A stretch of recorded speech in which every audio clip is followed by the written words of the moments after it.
L'été qui suit la naissance de Mohand, je suis réveillée par la chaleur étouffante. Ma mère fait face à la fenêtre de la cuisine, pieds nus sur le lino poisseux, le bébé plaqué contre sa poitrine.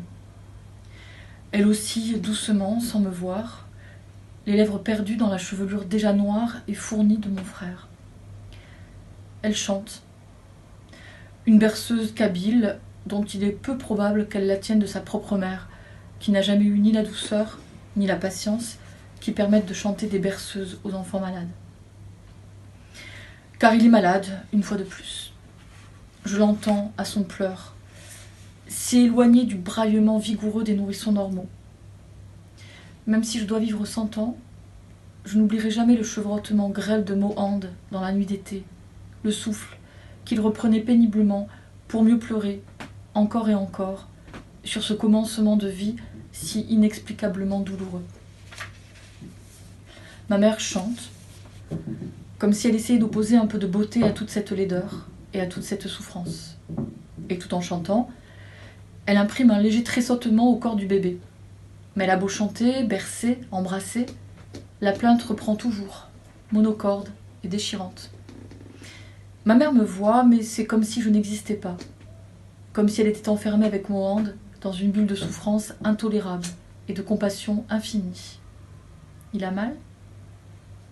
Ma question fait déborder les larmes des yeux de ma mère, ces yeux étranges dont le bébé a hérité, sombres, très écartés et surtout divergents l'un de l'autre.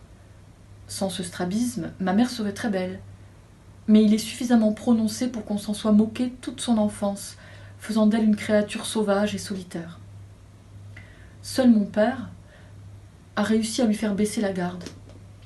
Je suis sûre qu'il a flairé l'aubaine, cette fille magnifique qui se croyait monstrueuse, cette fille qui voulait passer inaperçue, mais qui n'attendait finalement qu'un peu d'attention.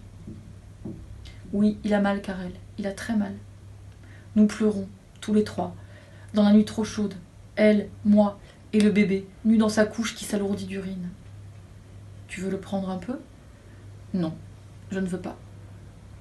Car ce qu'il y a de singulier avec Mohand, c'est qu'il m'inspire autant de pitié que d'effroi, autant d'amour que de répugnance, avec ses yeux bouffis et son échine duveteuse, un duvet noir, qu'il finira par perdre, sans devenir plus agréable à regarder. Mon père, qui est aussi le sien, ne peut pas passer devant lui sans cracher de dédaigneuses comparaisons animalières. Regarde-le ton chimpanzé, t'es contente, hein ? T'as bien fait de le garder ton crapaud. Pour couronner le tout, Mohand a beaucoup de mal à téter et à déglutir du fait de sa fente palatale. Il s'étrangle, il recrache, et il faut toute la patience de ma mère pour lui faire avaler un peu de lait. Là où les autres bébés prospèrent, prennent des joues, des plis, des fossettes, il reste émacié, souffreteux, exhalant l'odeur aigre de ses régurgitations permanentes. Il me dégoûte, et j'évite de le toucher, sauf quand je ne peux pas l'éviter, comme cette nuit où ma mère me le fourre dans les bras. Assieds-toi. Tiens bien sa tête. Je glisse une main sous cette nuque qui me paraît anormalement atone, molle, moite. Donne-lui ton doigt à téter. Des fois, ça le calme. Hop, j'insère une phalange dans la petite bouche et je sens ses gencives s'en emparer avec avidité, tandis que son bon œil s'efforce désespérément de se fixer sur moi. Tu vois, il te reconnaît.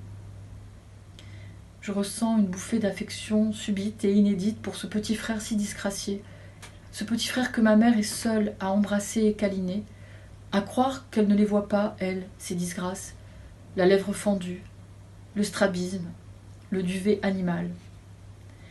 Elle le pouponne avec la même expression attendrie que s'il s'agissait d'un bébé normal. Tandis que je m'essaie à bercer Mohand sur mes genoux, ma mère s'accroupit à notre hauteur et reprend son chant. À ce moment-là, Hendrika fait irruption à son tour dans la cuisine, aussi éveillée et alerte que s'il n'était pas 3 heures du matin. « Qu'est-ce que vous faites ? Pourquoi Karel il a le droit de prendre le bébé ? » Il a mal. On le berce. Elle rejoint notre trio, qui prend tout à coup l'allure d'une famille ordinaire. Une mère qui chante, un nourrisson qui s'endort, sous l'œil vigilant de son frère et de sa sœur. Je me sens fière d'avoir réussi où ma mère avait échoué. Je me sens grand, vertueux, presque heureux, le cœur gonflé d'espoir. C'est peut-être moi le sauveur, après tout. En tout cas, en des moments comme celui-là, j'ai pu y croire et me bercer un peu de cette illusion.